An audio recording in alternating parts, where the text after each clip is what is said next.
guys. Today we're going to talk about the hand.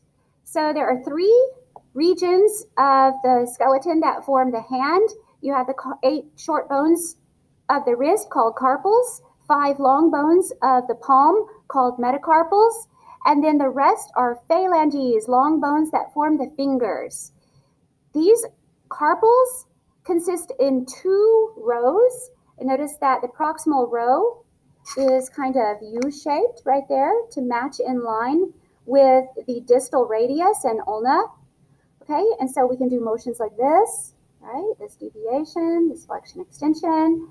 Okay, so we have these motions at the proximal row. There's a lot of motion between these bones, even though they're tightly kind of linked together with ligaments.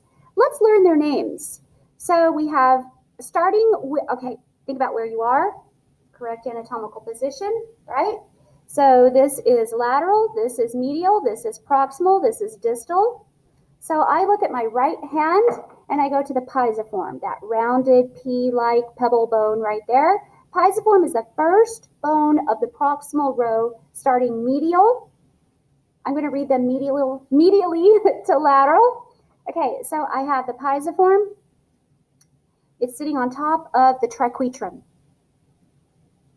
Then I have the lunate as a lunar surface, and it's shaped like a half moon there. And then I have the scaphoid, okay? Then I go back to the medial side for the distal row. Remember, 2 rows. So I have the hamate, it has a hook right here. Then I have the capitate, rounded, kind of like a capitulum, like a head. Trapezoid, trapezium. Okay, trapezium, everyone wiggle your thumb, move your thumb around. So that first metacarpal is going to sit on the trapezium. It is the saddle joint.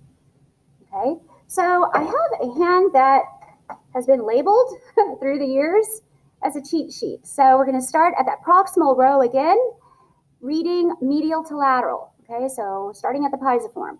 So I have here we go, the pisiform with that green sticker sitting on top of the triquetrum. Then you have the lunate.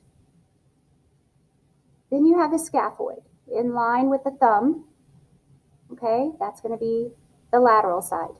Then I go back to the medial side reading the distal row. The hamate has a hook for some ligaments to attach. And then you have the capitate, okay, shaped like a rounded head. Then I have the trapezoid and trapezium. So please take Larry shopping. He's come to town. Pisiform is please. Triquetrum is take. Larry is lunate. Shopping is scaphoid. Then go back to the medial row, the medial side, reading the distal row. He's is the hamate. Come is capitate. Trapezoid is 2. And then trapezium is town. So I put the last 2 in alphabetical order.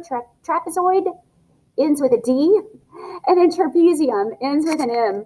Okay, so once again, pisiform, triquetrum, lunate, scaphoid, go back, hamate, capitate, trapezoid, trapezium. So the special one, they're all special, but a very special one is the trapezium.